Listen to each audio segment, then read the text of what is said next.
On the 1st of December 2018, a passenger travelling on the Great Western Paddington to Exeter service was fatally injured after their head came into contact with a tree branch, with the train travelling at 75 miles per hour.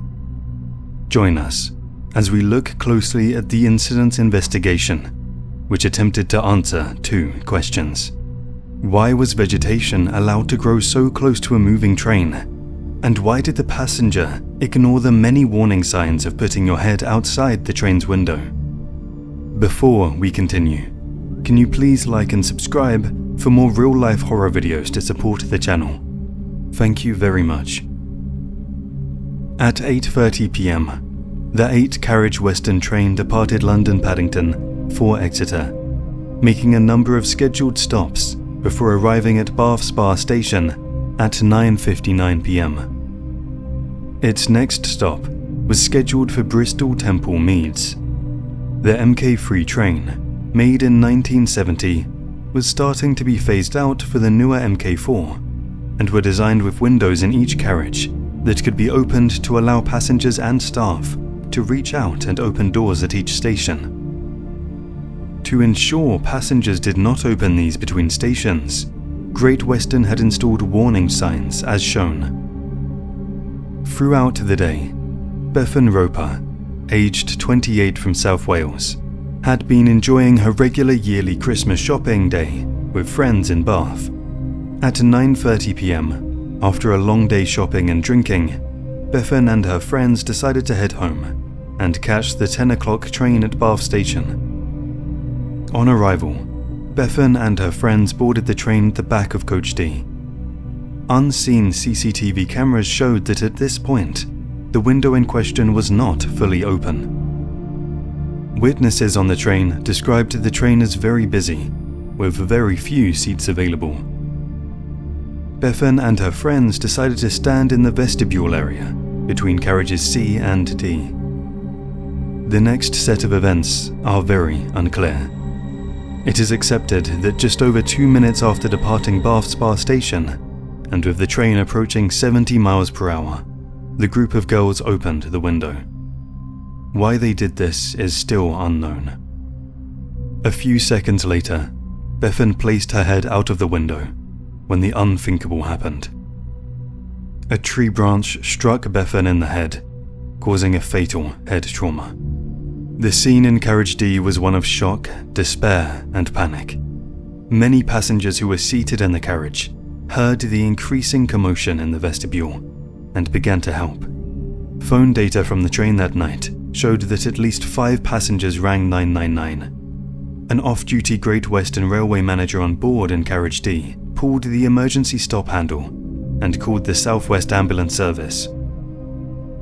It was agreed that the train would terminate at Bristol Temple Meads, where the emergency services would be waiting. Despite all valiant efforts, Bethan was pronounced dead.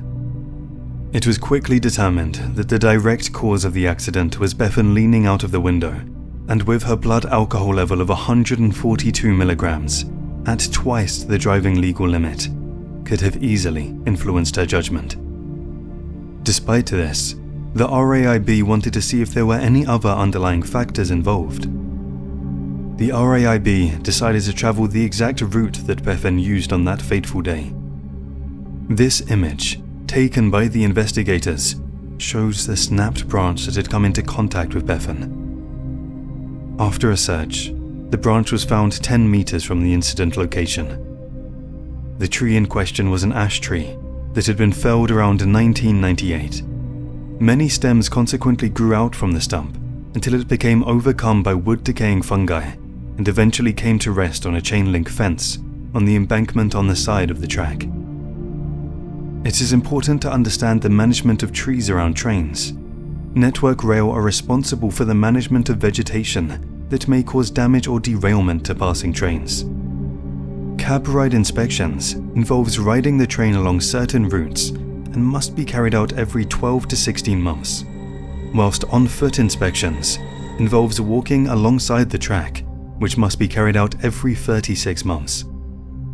The image shown, taken during the last inspection on the 29th of March 2018, identifies the responsible tree during their cab ride inspection.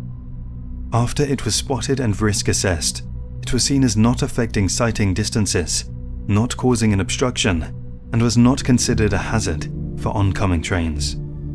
It was subsequently left alone. The RAIB then turned to the open window on the train. It was discovered that Great Western Railway were in the process of redesigning windows to not have the ability to drop. This was as a result of an internal investigation of accidents that have occurred from passengers or staff having body parts out of the drop light windows. Between January 2014 to 2018, there have been 16 injuries that have occurred. Even though Great Western Railway included signs to warn people of the dangers of leaning out of drop light windows, the RAIB concluded that the company did not go far enough, and previous risk assessments should have considered the huge risks to passengers around the windows. Even though the investigation pointed most of its blame on Bethan, it's easy to forget that looking out of a moving train was becoming commonplace on the MK3 train passengers. Despite the warning signs, many people have wanted to experience the speed of trains and would have done so feeling like they were perfectly safe and all hazards have been removed. Others, however, put the blame completely on Bethan, who should have acted responsibly for the safety of herself and other passengers. Whatever you're feeling towards this, which we would love to hear in the comments, Bethan and her friends experienced a horrific ordeal, and maybe it was the case of being in the wrong place at the wrong time. Vegetation management must consist of Network Rail conducting cab ride and on-foot inspections.